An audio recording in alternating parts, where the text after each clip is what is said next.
I'm Sarah Long, your host for What's New in Libraries, and today we have a different show for you. Of course, we're going to talk about what's new, but we're going to look back at our roots, back at the past of libraries in our area. This year, the North Suburban Library System is 35 years old, and many of the libraries in this area are much older than that. Did you know we have 5 or 6 Carnegie libraries around here? We're going to visit some of them, and I think you'll see why libraries are an important community institution. I also think you'll see the role that North Suburban has played in helping libraries in our area develop and grow. Stay with us.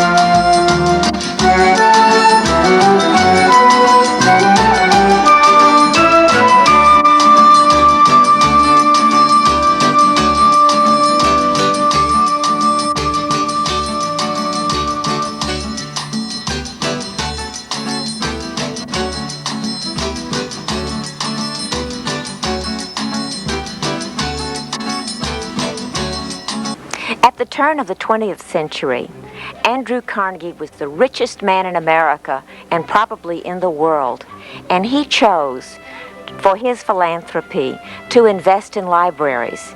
He felt from his own experience that education was the way that young people could get ahead. He had an interesting proposal for citizens groups around the country. The plan was very simple. If a citizens group proposed to him to help support a library, they had to come up with 50% of the money themselves, and they also had to promise in perpetuity to support the library to the tune of 10% of the grant that he would give them. Also, it was his idea about citizens groups coming together and having the board, and that has lived on and been a real strength of public libraries in our area. We have a number of public libraries who started as Carnegie libraries around here. We're going to visit the Evanston Public Library, which was sort of a early on Carnegie recipient. Today I'm talking to Neal Ney, director of the Evanston Public Library. Now, Neal, I know this to be one of the oldest libraries in the North Suburban area. It seems to me, if memory serves, that you celebrated your 125th birthday a couple of years ago. That's correct, in 1998. And so that means that the library was founded in? The library was founded as a public library in 1872, and that's what we celebrated. The library's history actually goes back to prior to 1870. Was originally started to be organized as what was called the Sunday School Library by the Methodist Church, which at the time was located on this very site where the library is today, and then quickly became a subscription library. And then with the Chicago fire in 1871, in fact, we have our minutes book upstairs has a note that because of the complications caused by the fire in Chicago, there was no meeting of the Board of Trustees held this evening. Well, following the Chicago fire, Thomas Hughes in Great Britain raised a large collection of books to send to the city of Chicago to replace the library that he was convinced had burned, except that there was no library to burn up in the Chicago fire because there was no public library in Chicago. And in fact, there was no law that permitted the establishment of public libraries in Illinois at the time. So a group of people in Chicago started to organize to permit a tax-supported library in Chicago. And the folks in Evanston got wind of that and started lobbying to have the law be more inclusive and to permit tax-supported libraries throughout the state. And the legislation was actually drafted by a couple of people from Evanston, and that became the basis for Illinois library law, which was then a model for library law throughout the country. Well, that's really fascinating that the Chicago fire was a disaster, was really the impetus for quite a good thing. Mm-hmm. And I'm interested to know, very often libraries, there was some particular person who really pushed the concept of a library. Who was that in Evanston's case? Well, Edward Eagleston, who's the author of the Hoosier Schoolmaster, was the superintendent of the Sunday school for the First Methodist Church, and he really made the first suggestions that there should be a public library in Evanston. And the first set of minutes of the group that created the library are actually headed the Evanston Sunday School Library, and then it quickly became the Library Association, and then in 1872 became a public tax-supported library. And where did it live then? Initially, the library was in a storefront. It had 2 storefront locations, both in this downtown area. And then for a number of years, it was on the second floor of the City Hall, just down the street from here. And then this is the 3rd library building on this very location. There was a Carnegie building, and then that was replaced in 1961 with another building. And then in 1994, this building opened. So you got Carnegie money somewhere along the way? Yeah, around 1906. The Carnegie Building opened in 1906. We have a photo, which I'll show you later, of the what was called an informal cornerstone laying. One wonders what the formal one was like. Right, exactly.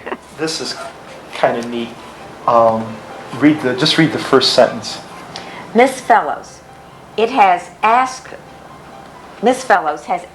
ASKT me to give you what facts I can find as to adoption of the Dewey system, SISTEM, in libraries of the Middle West before 1896. And give is GIV and U is YU. That's the Dewey simplified spelling.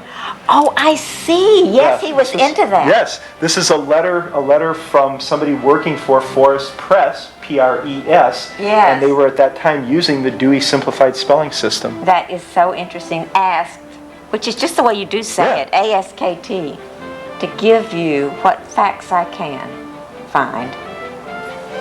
Interesting. I get the idea that you've read some of the old minutes and so on. Are there any interesting incidents or happenings that you think our viewers might like to know about?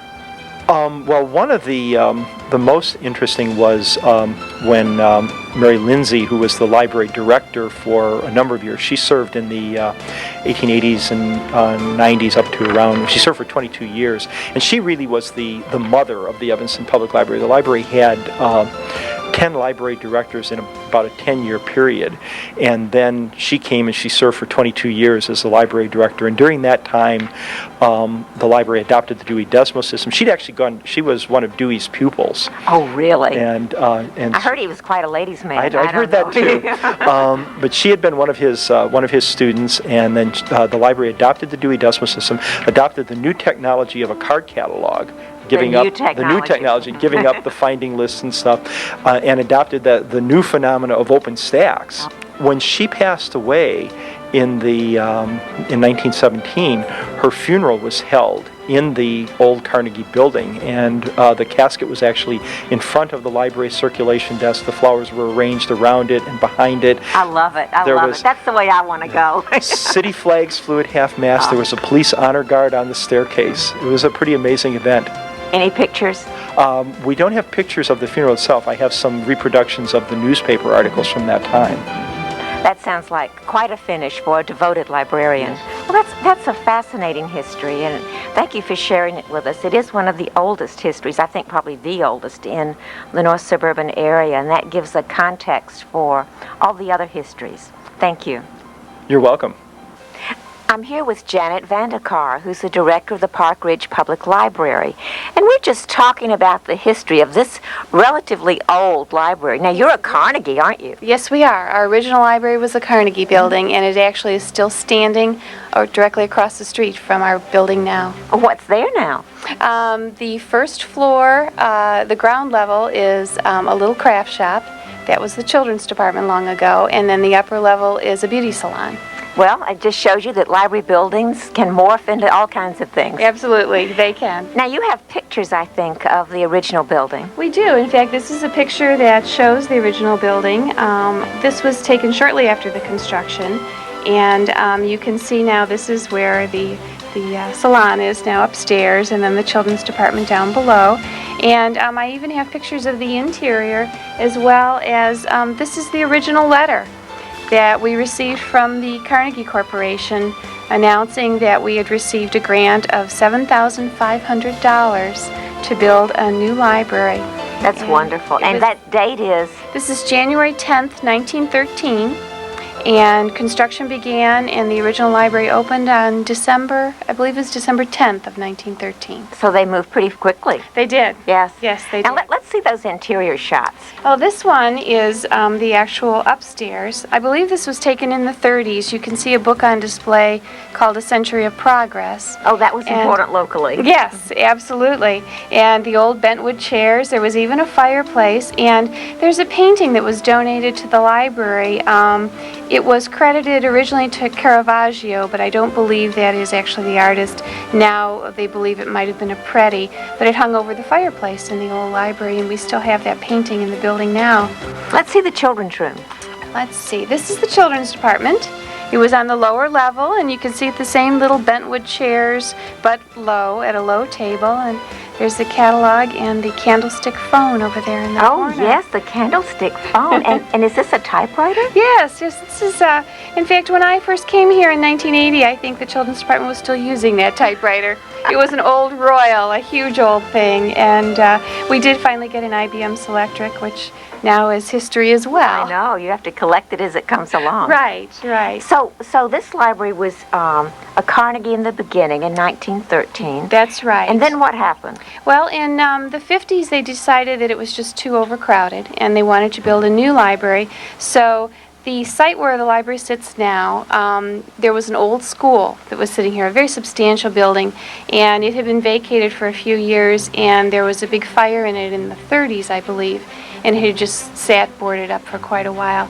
So in the 50s, they purchased this land, and they started construction of the new building, which was about 17,000 square feet. And the library... What year was that? This was around 1957-58 when this building was built and then moved into. This was adequate until the mid-70s, when again the library became overcrowded and they decided to build an addition on. So behind this now, this actually still looks exactly like this in the front, although we have great big mature trees out there now. And then an addition was built on the back in 77. And that doubled the size of the library. Wow. And I think you're talking about working on expanding the library again? We are, yes. Around the early 90s, it became evident that we just didn't have the space that we needed. We tried for a referendum in 1992 to again double the size of the building, but that referendum did not pass. So since then, we've been taking out seating, squeezing shelves closer together, and doing what we can to fit within this building. We've recently made a proposal to our city council to either build new or add on to this building. So far, they have not approved that. And I found this when we were going through everything. This is a picture obviously taken in the 50s with some old cars parked on the street. Gosh, those would be collector's items now. They would be. Yeah. In fact, there's a car there that my parents' original car was an old Chevy. Yeah. Shows one in the parking lot. Yeah. You can even see how the trees have grown a little bit even since Yes. then, how it's Yes. bigger. Yeah, it's very interesting. Well, thank you. Mhm. We're at the new Des Plaines Public Library, and this is Sandra Norlin, director of the library. Sandra, Hello. welcome, welcome. Thank you. And this is, how old now? A year? 1 year old. 1 year old. And this is the third or fourth Des Plaines Public Library? I think it's the third. We started out in 1907. Actually, we opened our doors on this very day that we're Oh, really? speaking. Oh, Yes. that's wonderful. And you were a Carnegie in those days? Yes, we had $5,000 thanks to the efforts of the Women's Club and the first organizing board and the people of Des Plaines that agreed, as they needed to, that they would support the library with their tax dollars. in perpetuity. Yes, that was a good thing about Mr. Right. Carnegie. He got them people locked up forever. Exactly. If you take my gift, you have to support this library forever. So there was a Carnegie building around here somewhere. There was where the current police station is now. Oh, interesting. Right. And then where was Desplaines Library 2? Library 2 was actually in a bank for a while they rebuilt.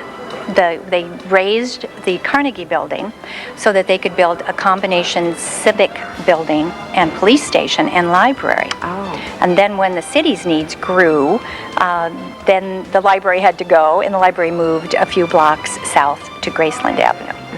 And that was Library 3? That was Library 3. So this is actually Library 4. I think the library number 4 is the most beautiful building in Des Plaines. Oh, thank you. I agree. I love it. And you're on the front of the new telephone book. Oh, I hadn't seen that We'll either. have You're to giving me check all up. these news Yes. flashes.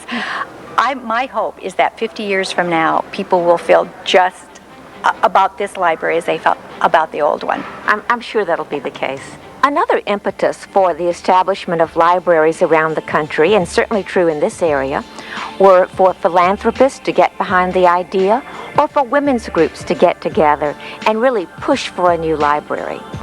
Now we're going to the Cook Memorial Library in Libertyville, where philanthropists played a leading role. And my guest today is Fred Byergo. How you do? Fred is the director of the Cook Memorial Library. We're standing in beautiful downtown Libertyville in front of a stately mansion labeled the Ansel B. Cook Home. Now, what does this have to do with the library? Well, it used to be labeled the Cook Memorial Library when it was a township library, and also before that when it was a village library. And you were telling me earlier that the library history really had two sort of paths that converged ultimately. How does that story go? Well, one path is the Ansel B. Cook path, and he made out a will in the middle 1890s. And now tell me who goaded him to do this. I liked that part. G.H. Paddock wrote an article that certain prominent citizens really ought to donate some money for a library. And now is this the predecessor of Paddock Publications, Yes, the it is. Pioneer Press? Yes, yes. And we don't know that this is what goaded him into it, but in that very year he wrote a will leaving his house and grounds to the village for the purposes of a library and a park. And so this was like in 1870 something or other? I think it was 1896. Oh, okay. Right, I'm sorry. And so, okay, so we have the will and the house and the grounds left for a library, but was it built immediately? No, actually, Mr. Cook died in 1898, and there was a recession at that time, and his house continued to live. His wife continued to live in the house until she died in 1920. At that point, the village came into possession of the house and grounds. Now, you were telling me too about a ladies group that got started with a library. Right, the Alpha Club, the predecessor of the women's club in town, started a subscription library in the First Presbyterian Church, and that was in 1906. And it cost $1 a year, and if you paid your $1, you got to read the books in the library. They bought books with it, and they finally outgrew the Presbyterian Church and moved to the Becker and Bond drugstore in town.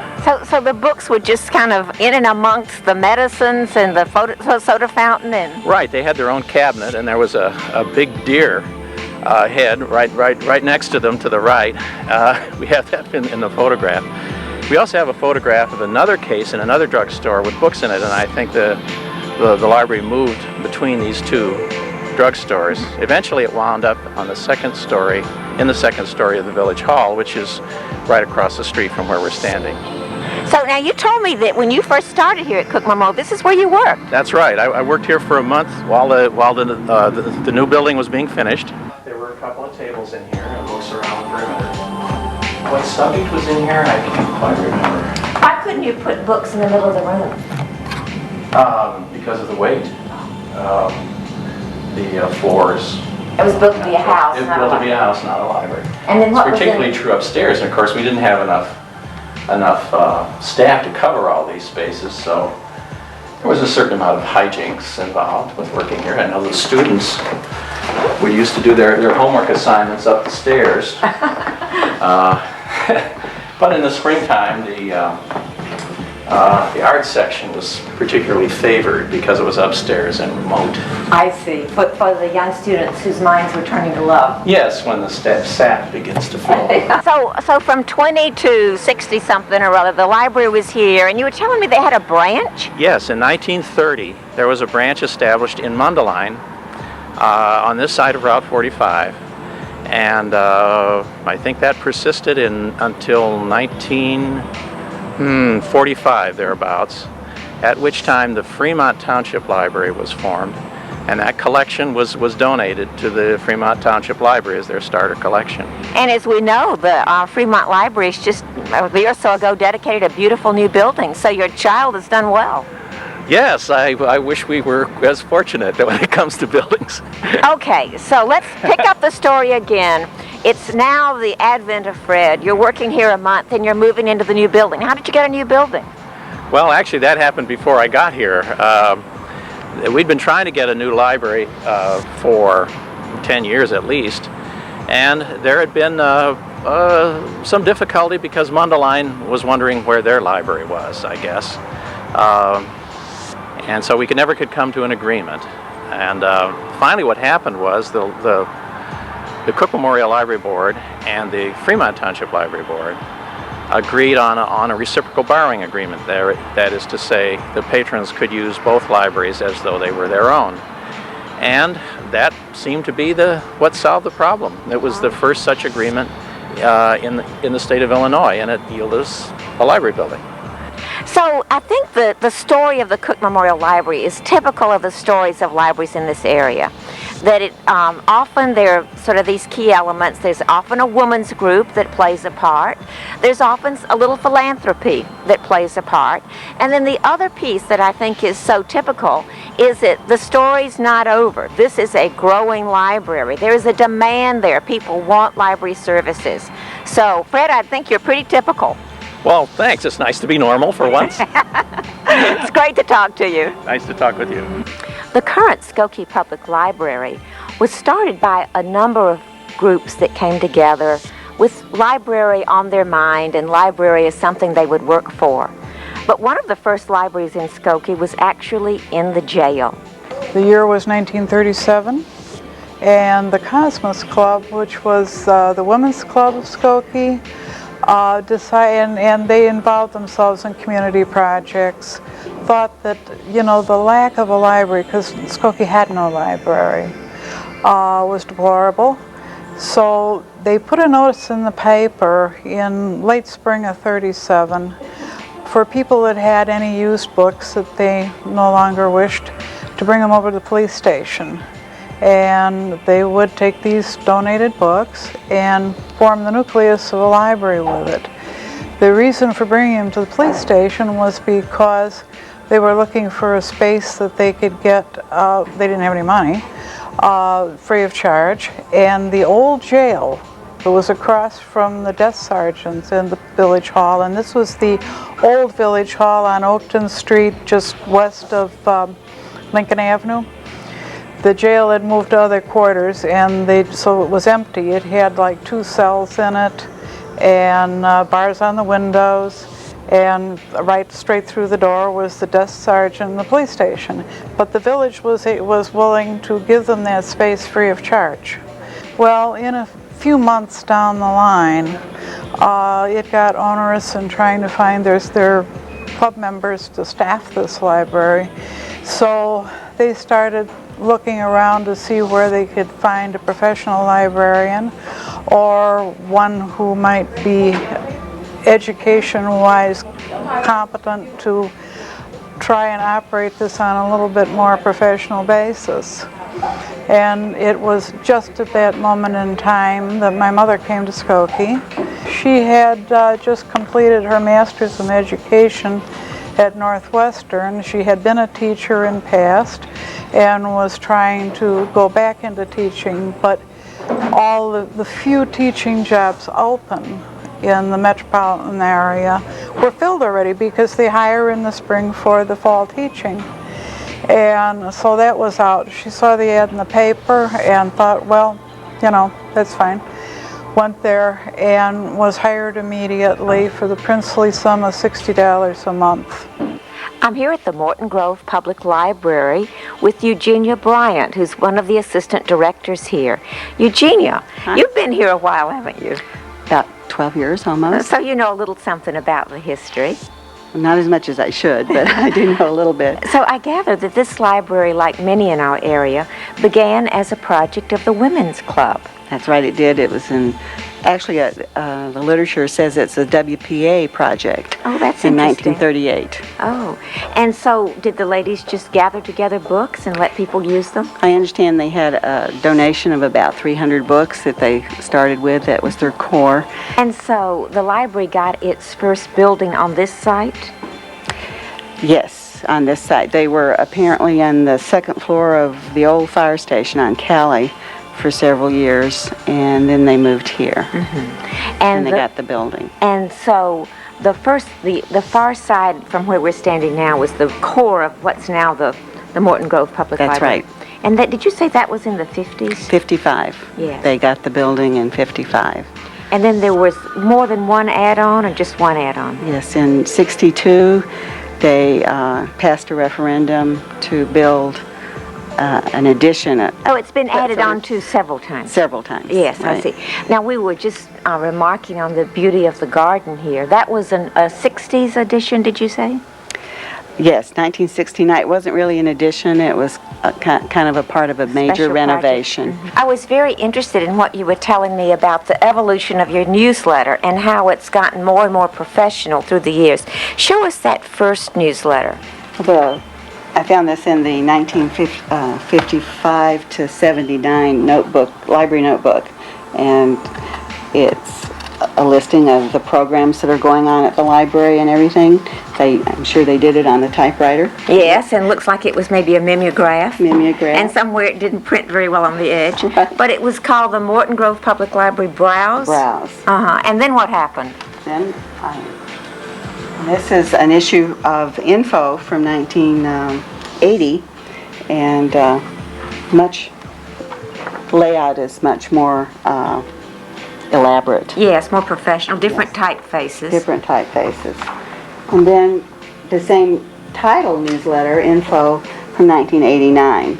This was after the advent of computers. Yes, yes, I can tell you that. can tell that. So that's, and then in 1993, which was after I came, this is my era, that it was redesigned totally with a new name and everything, a new layout. Oh, yes. And I see the new, this is the logo you're using now, is it? No, that's an old. That's an old one. That's our Oh, old okay. logo. But in 2000, we went with our new logo. Oh, yes. And a new name, Books and Beyond, a new newsletter, and once a year we have a color issue, and then the other issues are in 3 colors. So That's beautiful. Yeah. So, since this library began with a women's group, do you still have close ties to various community groups? Yes, we do. We certainly with the village government itself and the park district and the women's club and the garden club all do wonderful things for us from time to time. Mm-hmm. So that partnership and that community involvement really persists. yes. I guess Fortunately. And I guess it sort of proves that adage about children, that as a child grows and develops, those are the strengths that they will carry into their life, and so it is with this library. That's true. Thank you very much, Eugenia. Thank it's you, really Sarah. nice to talk to you. Thank you. Well, actually, it started off as a Campfire Girl project in 1918, and they collected books and had them in the village hall in a room there. But the library didn't get established as a tax-supported institution until 1951, when it was voted in, and they had more than one room at the village hall at that time then. And we became actually a library district in 1995 when we were offered the donation of almost 3 acres and a 20,000 square foot building if we became a district. So our carrot to the voters was a new building and the land that it sat on. I'm here with Chad Raymond, the director of the Northbrook Public Library. And you can see this is a wonderful, modern-looking library. Chad, do you have a history? You look so modern. We have a history, and it's one of a restless type of nature, and this building probably is a manifestation of that from our development over the years. And so, this is a renovation of what? Several years ago, if I remember. Approximately 2 years ago, Sarah. But how did this library get started? Well, the conception or the genesis of our library goes back actually to the early 50s, and it's a good example of the greatest generation, if you will. And it was after the war when Northbrook started to develop as a community, and there were a couple of protagonists who basically took the lead in developing the library, and it was a gentleman by the name of Bertram Pollock, who was an attorney here in Northbrook and very active in the community, and the Northbrook Civic Foundation. And together they put together an initiative for a referendum, and it was in 1951 that the library was formed legally by a margin of 6 votes. Wow, that's a great story. Yeah. And so when that referendum passed, what happened next? It was in 1953 that they were able to put together money, thanks to the Northbrook Civic Foundation, to build their first building, which again was just a few blocks away, but not on this site. So that was the first chapter, if you will. In 1969 that they built the beginning of what you see today. But there is sort of a continuity. You've mentioned the Northbrook Civic Foundation, and I noticed as I came in that one of your meeting rooms is called the Northbrook Civic Foundation Room. You must still have a relationship. Absolutely, and I'm actually a member of the Civic Foundation. They're a vibrant community group. They raise a lot of money for the community. Just this summer we raised over $100,000 that we'll be giving back to the community. And in fact, even a better example is that we have, as a recent project, the development of an interactive classroom. I know at North Suburban you have one also. And we were working toward its completion, but we didn't have the funds. So we approached the Civic Foundation, and they have provided us with the bulk of the funds. And somewhat coincidentally, but certainly meaningful for the library and the Pollock family, Bert Pollock, one of the original founders of the library, recently passed away. And he was very, very active. He was our village president. He was president of the Civic Foundation, very active in the legal community. And the immediate family decided to have all memorials dedicated to the library. So here we are 50 years later, and they're still coming through, both of them. That's a great story. And actually it's a testimony to you and the library board that you have kept those channels open and have continued to have a good relationship. Well, it's the community's library, and there are many examples to demonstrate that. Thanks, Chad. This was great. Thank you very much. Well, the library in Prospect Heights started in 1955 as a project of the Women's Club, and then in 1957 it got to be tax supported with the first tax levy. So it really started out as a community project before it became a tax supported district. In 1972, the first building was built for the library. Prior to that, it had been located in several storefront locations in the community. And so the first building that was built was rather simple, but it was certainly an improvement over the storefronts. And then that building became very crowded and cramped for space. So in the early 90s, it was expanded quite considerably with a big U-shaped addition that surrounded the square original building. And so now we have a total of 26,000 square feet for library service in a very attractively expanded building. After World War II, there was a feeling in this country that we needed to invest in America. Remember the GI Bill? Well, another similar initiative was money for libraries. It was called the Library Services Act. And really, it was started out as investing in building libraries in rural areas. Then it was broadened to include libraries in all areas. And this was the impetus for the Illinois State Library to get these federal monies and to use them to help suburban areas and other parts that didn't have libraries in Illinois to really create libraries where none existed. Here's the way the program worked. The system, and in this case North Suburban, could look and see where a library might be able to grow and flourish. And so they would convene a citizens group, sort of like the Carnegie model, and work with them and have money for a demonstration library. Oftentimes this was in a trailer or in a school or some place that they could find. There would be books that would be brought together, and the citizens could use the library and sort of experience library service. After a period of time, there would be a referendum, and the citizens could vote on whether or not they wanted to support continuing library service with their own tax dollars. We're going to visit the Vernon Area Public Library, which was one of the early success stories of the Project Plus initiative. I'm here today at the Vernon Area Public Library with Senator Bill Peterson. And this is a wonderful place for us to talk about the fact that the Vernon Area Library was one of the Project Plus libraries. And Senator Peterson, you were here at the beginning. That's correct. I was a new resident to the area, and we had some information that the Wheeling Library District wanted to expand up in our area, and we thought we would have enough growth to have our own library, so we decided to explore the ideas for a library district. And I was one of the people that worked with Clarence Pontius, who was then the supervisor of Vernon Township, who kind of spearheaded the event to get the library started. And the library was first located in a school, was it? So the library first started at Stevenson High School in one of the classrooms, and later on through Vernon Township, we were able to get federal revenue sharing monies to have a portable building put on the school district property, and that was their first home away from the school district. And of course then we had a referendum to build a building in the late 70s, and then another referendum to build this beautiful facility. So people around here really like their library.